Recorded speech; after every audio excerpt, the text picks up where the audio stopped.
Gadis Dingin Tuan Muda, Bab Page 32. Mah, panggil Rahmi, membuat Kinan dan yang lain menoleh. Sayang, udah bangun. Gimana tidurnya Nyonya? Al mana? Tanya Kinan beruntu. Iya Mah, maaf Rahmi tidurnya kelamaan, Mama udah pulang dari tadi ya. Jawab Rahmi, diikuti pertanyaan, karena merasa tidak enak, datang ke rumah orang malah ketiduran. Enggak apa-apa sayang, Mama juga datangnya udah sore banget, tadi Mama nanya, Al mana? Tanya ulang Kinan. Al belum bangun Mah, jawab Rahmi canggung. Ceka tuh anak, bukannya nemenin kamu, sana bangunin Gih, bentar lagi makan malam, ini biar Mama yang urus, suruh Kinan, dia meminta Rahmi membangunkan sang putra. Nggak perlu Rahmi bantu Mah. Tawar Rahmi. Nggak perlu, sana bangunin Al aja, tolak Kinan mendorong Rahmi pelan. Rahmi hanya pasrah dan berjalan kembali ke kamar Algaskar. Setelah sampai, Rahmi tanpa mengetuk pintu langsung membukanya dan masuk. Loh, Al, udah bangun. Ujar Rahmi melihat Algaskar sudah duduk di tepi ranjang. Kamu kemana sih? Kok nggak bangunin aku? Tanya Algaskar merajuk. Kamu kan tidur masa aku bangunin? Udah sana cuci muka, kata Mama bentar lagi makan malam, ujar Rahmi menyuruh Algaskar bersiap. Sini dulu, Algaskar langsung menarik tangan Rahmi, dan melingkarkan tangannya di pinggang Rahmi, lalu menyembunyikan wajahnya di perut Rahmi. Aku masih ngantuk, tapi kamu ninggalin aku aja, protes Algaskar. Dia baru tidur, dia tadi dari markas, terus pulang langsung tidur pas lihat Rahmi tidur, baru tidur sebentar Rahmi sudah hilang, jadi dia juga kebangun. Lah, kenapa nggak lanjut tidur? Malah kebangun, bingung Rahmi, harusnya kan langsung tidur aja. Ya udah sini temenin, aku mau meluk, rengek Algaskar memeluk Rahmi erat. Nanti aja Al, itu Mama udah nungguin. Bentar lagi makan malam, tolak Rahmi, cuci muka dulu, terus turun, tidurnya lanjut nanti aja, suruh Rahmi. Dia menarik tangan Algaskar untuk berdiri, dan Algaskar hanya menurut dengan ogah-ogahan. Setelah selesai, mereka turun untuk makan malam, di bawah sudah ada Tuan dan Nyonya Gutama menunggu mereka. Maaf Mah lama, ucap Rahmi tidak enak. Nggak apa-apa sayang, Mama tahu pasti anak bandel ini yang kelamaan, maklum Kinan tapi melirik sinis sang putra. Algaskar yang disindir hanya diam saja, menampilkan wajah datar, dengan bersandar di sandaran kursi samping Rahmi, tidak ada raut bersalah. Sudah, ayo makan, lerai Tuan Gutama, lalu menerja memulai makan malam. Sayang, panggil Algaskar menatap Rahmi, yang dibalas tatapan bertanya oleh Rahmi. Ambilin juga buat aku, pinta Algaskar, melihat sang mama mengambilkan makanan untuk papanya. Iri kamu Al. Makanya nikah, ejek sang papa menatap Algaskar yang sudah bisa bermanja dengan perempuan, dulu hanya dengan Kinan, tapi tidak sampai segitunya, normalnya anak ke ibunya saja. Page 33. Papa nggak mau nikahin aku, balas Algaskar menyalahkan sang papa. CK. Sabar kenapa sih Al, kesal Tuan Gutama, jika bertemu dengan Algaskar pasti selalu diteror nikah.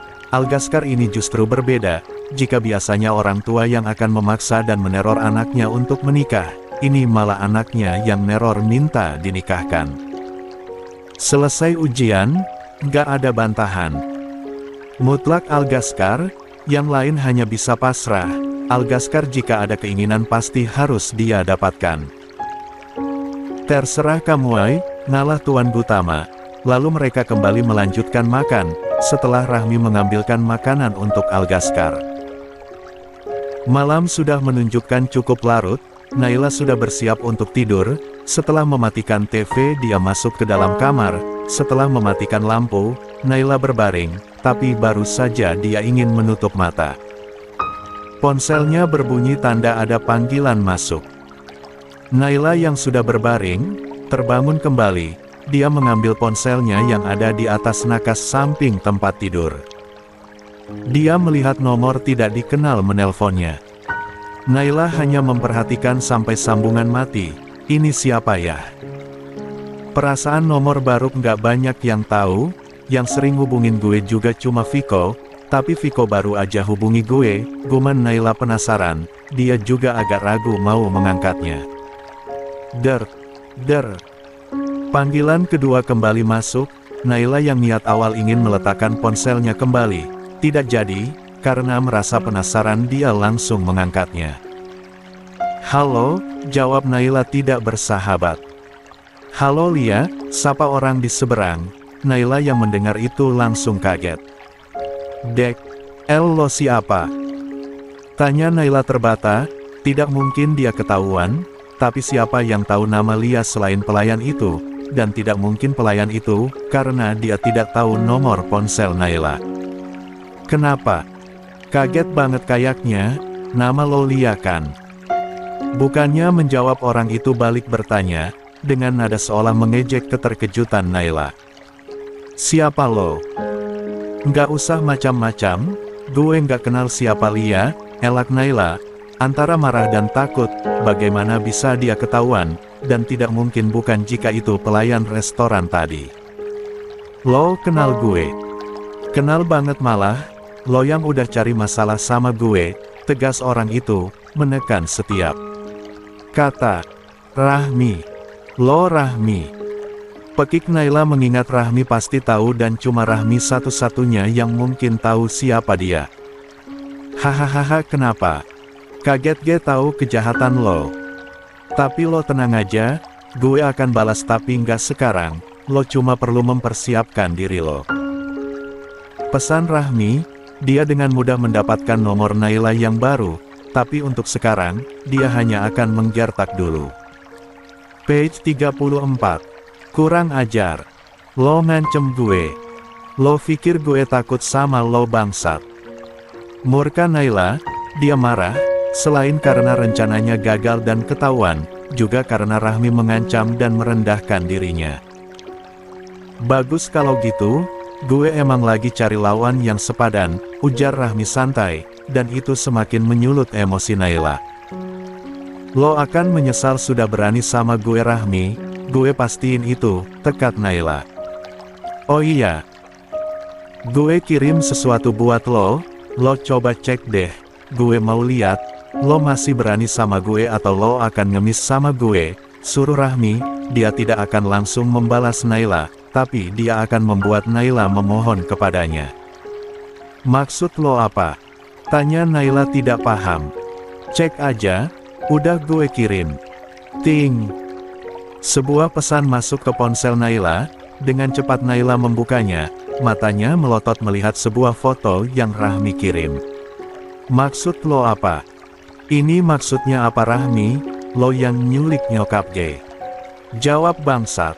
Murka Naila. Iya, gue. Kenapa? Mau nolongin? Jawab santai Rahmi. Lepasin mama gue Rahmi, atau lo gue laporin. Ancam Naila, malah membuat Rahmi tertawa. Nggak ada yang bisa bebasin nyokap lo kecuali gue.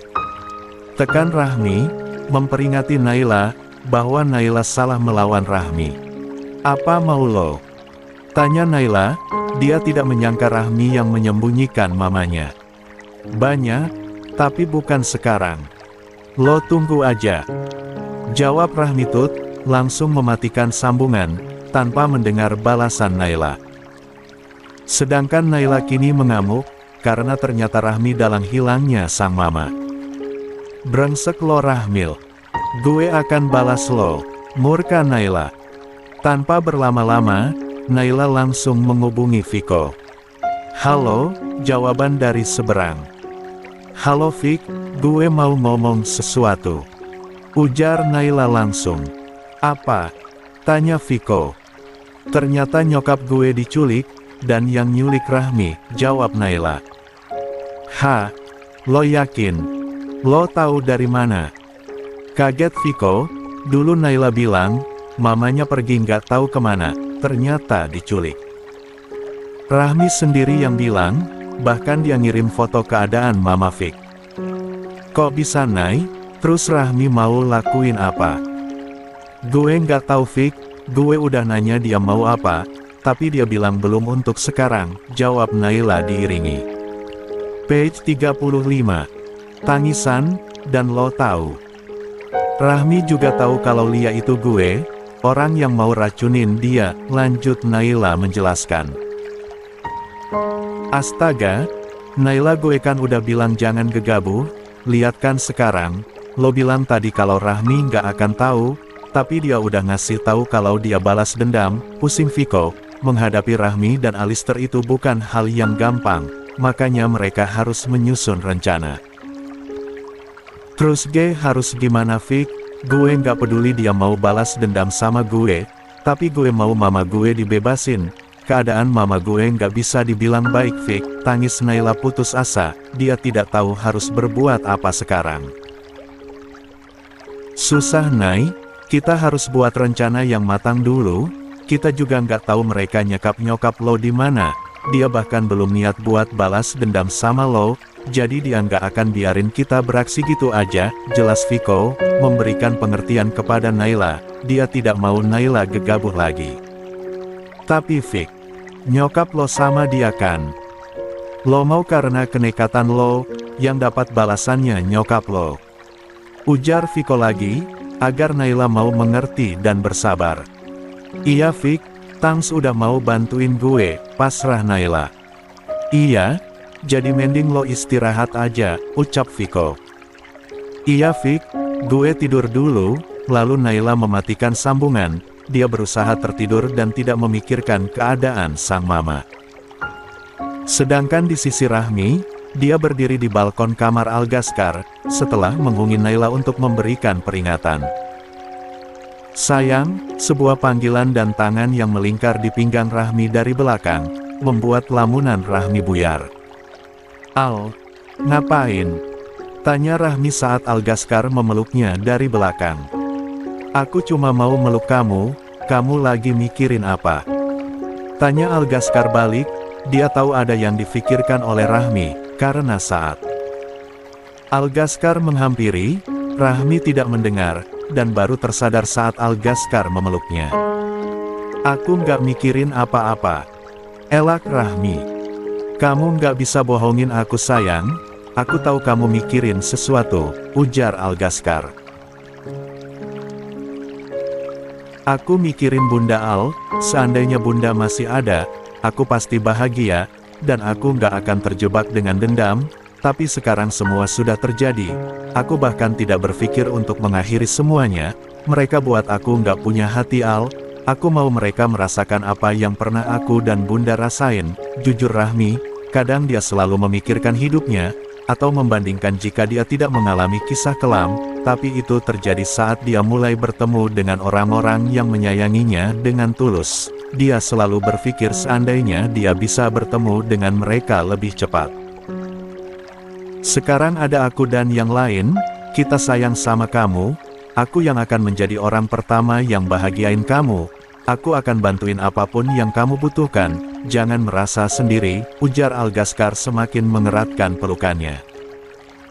Makasih Al, aku sayang sama kamu, makasih udah hadir di hidup aku, udah yakinin aku tentang sebuah kasih sayang yang nyata. Aku memang dilahirkan buat kamu, tapi lambat aja ketemunya, ujar Algaskar terkekeh.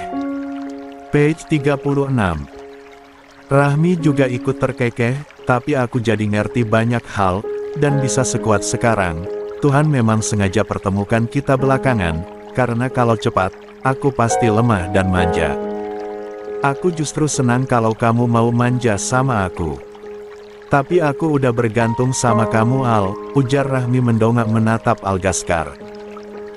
Aku seneng dengernya, berarti kamu nggak akan bisa pergi dari aku, sikap posesif Algaskar mulai muncul lagi. Iya Al, aku nggak akan pergi, yakin Rahmi. Ya udah masuk yuk, ini udah larut, ajak Algaskar, udara sudah semakin dingin, dia takut Rahmi masuk angin.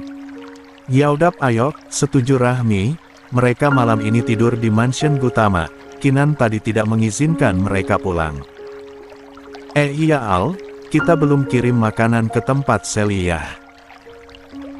Tanya Rahmi tiba-tiba, dia baru ingat soal Sally, mereka memang tidak pernah menemui Sally, karena hanya anggota Mando yang sering ke sana untuk mengecek, itu pun dari luar, karena jika masuk ke dalam ruangan Sally, hanya Rahmi yang bisa membuka. Iya, emang makanannya udah habis? Tanya Algaskar, pasalnya yang menyediakan adalah Rahmi. Aku juga nggak tahu, sepertinya dia nggak makan deh, dia selalu histeris dan kerjanya cuma nangis, jawab Rahmi santai, dia terlihat tidak merasa bersalah. Mungkin dia emang nggak mau makan, besok ajalah kita liatin, balas Algaskar tak kalah santai. Ya udah, tidur aja yuk, lalu mereka memilih untuk tidur, daripada memikirkan Sally, mereka cukup tahu sebenarnya keadaan Sally, karena mereka pantai lewat CCTV, jadi mereka tidak perlu ke sana. Ceklek. Seseorang masuk ke dalam sebuah kamar seorang gadis, cukup hati-hati, tapi tidak terlihat mencurigakan, dia masuk pelan-pelan karena takut membangunkan sang gadis. Dengan pelan dia naik ke atas ranjang, ikut masuk ke dalam selimut dan memeluk sang pemilik kamar dengan erat. Karena merasa terganggu, gadis itu perlahan membuka matanya, dia melihat ke samping dan menemukan seorang laki-laki sedang tersenyum menatapnya. Bara, kamu ngapain kesini? Tanya Kiara cukup kaget melihat kedatangan Bara di kamarnya. Harusnya aku yang nanya, kamu ngapain pulang ke rumah sendiri? Aku kan minta nunggu karena ke markas sebentar, kamu kenapa pulang? Tanya balik Bara. Maaf Bar, aku lagi pengen tidur di kamar sendiri, jawab Kiara tidak enak. Iya nggak apa-apa, tapi aku kangen, aku juga nggak mau ninggalin kamu sendiri di rumah, ujar Bara. Mama tahu kamu kesini? Tanya Kiara. Tahu, aku tadi bilang mau nemenin kamu, tapi dia larang aku tidur sama kamu, jadi kamu jangan bilang sama mama, jelas Bara, tanpa merasa bersalah. Ih ya udah sana, kamu tidur di kamar lain aja, kan mama nggak bolehin, usir Kiara bercanda, padahal dia juga senang bisa tidur dengan Bara, tapi tidak lebih, hanya sekedar tidur, Bara juga tidak akan menyakiti Kiara. Page 37. Beberapa hari berlalu, hari ini adalah hari terakhir ujian, semua sudah sangat bahagia, akhirnya sudah bisa menyelesaikan 3 tahun di SMA, jika semua bahagia karena ujiannya selesai, berbeda lagi dengan 2 tembok Alistair, jika Algaskar kita sudah tahu kenapa, tapi ternyata Bara pun juga begitu, dia juga sudah merencanakan menikahi sang kekasih setelah lulus.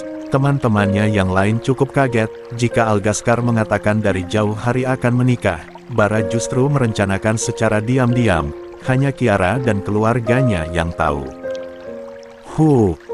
Akhirnya gue selesai ujian juga, lega banget rasanya. Heboh Romeo, dia sangat bahagia karena bisa menyelesaikan ujian akhirnya, walaupun tidak tahu hasil akhirnya tapi yang penting sudah berusaha. Nggak usah bahagia dulu loh, iya kalau lulus, kalau enggak. Ujar Raka membuat Romeo yang tadinya tertawa senang jadi down. CK. Lo bisa nggak sih, nggak usah jatuhin, nggak usah bikin down, udah bahagia lo langsung bikin jelek, kesal Romeo. Gue kan cuma peringatin, biar lo nggak terlalu senang, balas Raka santai. Males gue sama lo, ujar Romeo menatap kesal Raka. Siapa juga yang mau sama lo, gue masih suka sama Vina, balas Raka. Iya, Vinanya yang nggak mau, ejek Romeo. Hubungan Vina dan Raka masih belum ada perubahan, Vina memang sudah tidak seketus pas pertamanya, tapi dia masih berusaha menjaga jarak dari Raka, padahal Raka juga memutuskan hubungan dengan semua perempuan yang menjalin hubungan dengannya.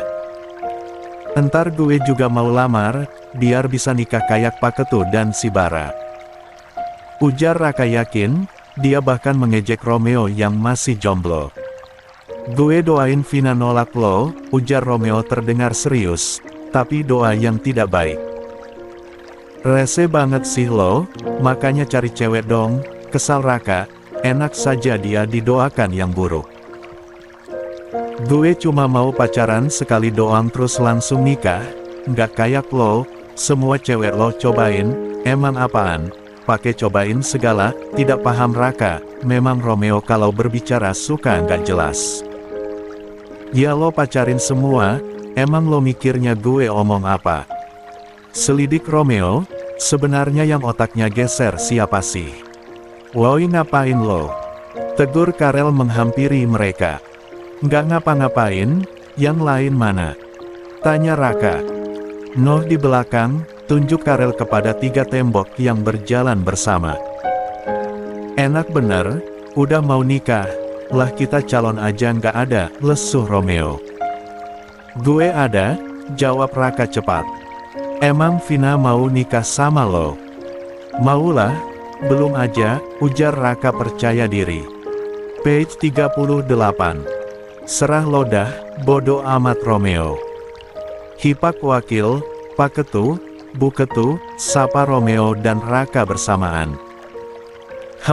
Jawab mereka juga bersamaan. Udah mau balik nih?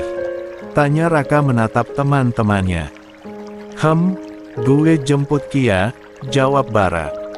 Gue nunggu Agnes dulu, jawab Karel. Lo sendiri balik? Tanya Romeo balik. Gue nunggu Vina aja, jawab Raka, dia ingin pulang dengan Vina. Gue duluan, pamit Algaskar berlalu bersama Rahmi. Hati-hati Pak Ketu, Bu Ketu, ujar Romeo. Gue juga baik, pamit Bara. Hati-hati Bar. HMMN. Algaskar, Rahmi dan Bara pergi dari sana, dengan tujuan yang berbeda. Algaskar dan Rahmi akan ke rumah orang tua Algaskar, sedangkan Bara akan menjemput Kiara. Kini hanya tinggal 3 inti Alistair, jika Karel dan Raka menunggu seseorang, Romeo hanya karena bingung mau kemana. Lo kenapa nggak balik aja sih? Tanya Raka melihat Romeo masih anteng bermain game. Suka-suka gue lah. Raka. Baru saja ingin membalas, seseorang memanggil nama Raka, membuat mereka menoleh bersamaan. Kenapa? Tanya Raka, ternyata Agnes yang memanggilnya. Itu. Vina kayaknya dihadang sama mantan-mantan lo, lapor Agnes. Yang lain langsung berdiri, dan Raka langsung panik. Yang bener. Di mana? Tanya Raka bersiap pergi. Tadi gue lihat dekat toilet, tapi kayaknya diajak ke taman, jawab Agnes. Raka langsung berlari untuk mencari keberadaan Vina. Sit. Harusnya gue tungguin depan ruangannya, sesal Raka terus berlari menuju taman, sesuai yang Agnes katakan. Sedangkan posisi Vina, dia diseret ke arah taman, bukan diseret benar-benar diseret, karena Vina tidak selema itu, dia hanya mengikuti di mana dia akan dibawa. Page 39. Vina didorong, tapi tidak jatuh karena Vina mampu menahan tubuhnya. Benar-benar nggak tahu malu ya lo, cewek miskin. Lo itu nggak pantas buat Raka, berani banget lo godain dia sampai mutusin gue, marah siswi yang berstatus mantan Raka. Gue nggak pernah godain dia, jawab Vina tanpa ekspresi. Ini yang buat dia malas berurusan dengan Raka, semua pacar dan mantan-mantan Raka itu tidak ada yang waras.